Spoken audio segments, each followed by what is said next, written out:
दोस्तों, आपने भीम के बारे में तो ज़रूर सुना होगा, क्योंकि भीम में 10,000 हाथियों की शक्ति थी। आखिर भीम में 10,000 हाथियों का बल आया कैसे? तो आइए दोस्तों जानते हैं। पांडुपुत्र भीम के बारे में माना जाता है कि उसमें 10,000 हाथियों का बल था, जिसके चलते एक बार तो उसने अकेले ही नर्मदा नदी का प्रवाह रोक दिया था। भीम में 10,000 हाथियों का बल आने की कहानी बड़ी ही रोचक है। तो आइए दोस्तों इस कहानी को विस्तार से जानते हैं। कौरवों का जन्म हस्तिनापुर में हुआ था, जबकि पांचों पांडवों का जन्म वन में हुआ था। पांडवों के जन्म के कुछ वर्ष पश्चात पांडु का निधन हो गया। पांडु की मृत्यु के बाद वन में रहने वाले साधुओं ने विचार किया कि पांडु के पुत्रों अस्थि तथा पत्नी को हस्तिनापुर भेज देना ही उचित है। इस प्रकार समस्त ऋषिगण हस्तिनापुर आए और उन्होंने पांडवों के पुत्रों के जन्म और पांडु की मृत्यु के संबंध में पूरी बात भीष्म, धृतराष्ट्र आदि को बताई। जब भीष्म को यह बात पता चली तो उन्होंने कुंती सहित पांचों पांडवों को हस्तिनापुर बुलवा लिया।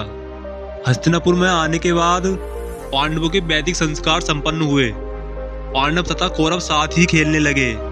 दौड़ने में, निशाना लगाने तथा कुश्ती आदि सभी खेलों में भीम सभी धृतराष्ट्र पुत्रों को हरा देते थे। भीमसेन कौरवों से होड़ के कारण ही ऐसा करते थे, लेकिन उनके मन में कोई बैर भाव नहीं था। परंतु दुर्योधन के मन में भीमसेन के प्रति दुर्भावना पैदा हो गई।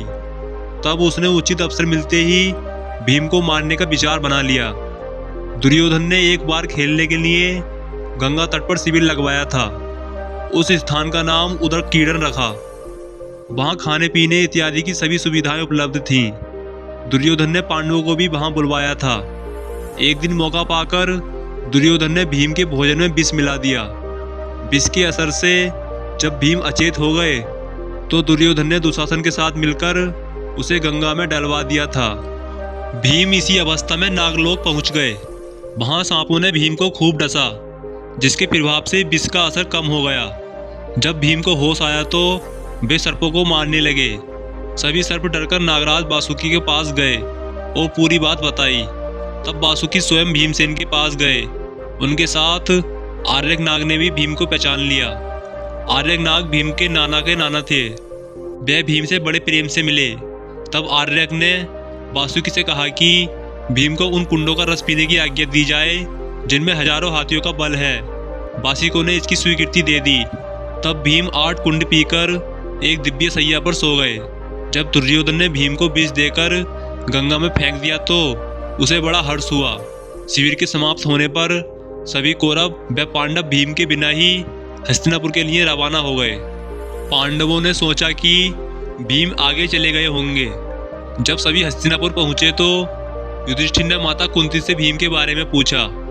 तब कुंती ने भीम के न लौटने की बात कही। सारी बात जानकर कुंती व्याकुल हो गई। तब उन्होंने विदुर को बुलाया और भीम को ढूंढने के लिए कहा। तब विदुर ने उन्हें सांत्वना दी और सैनिकों को भीम को ढूंढने के लिए भेजा। उधर नागलोक में भीम 8वें दिन 10 बज जाने पर जागे तो नागों ने भीम को गंगा के पहाड़ छोड़ दिया। जब भीम सही सलामत हस्तिनापुर पहुंचे तो सभी को बड़ा संतोष हुआ। तब भीम ने माता कुंती वे अपने भाइयों के सामने दुर्योधन द्वारा विष देकर गंगा में फेंकने तथा नागलोक में क्या क्या हुआ यह सब बताया।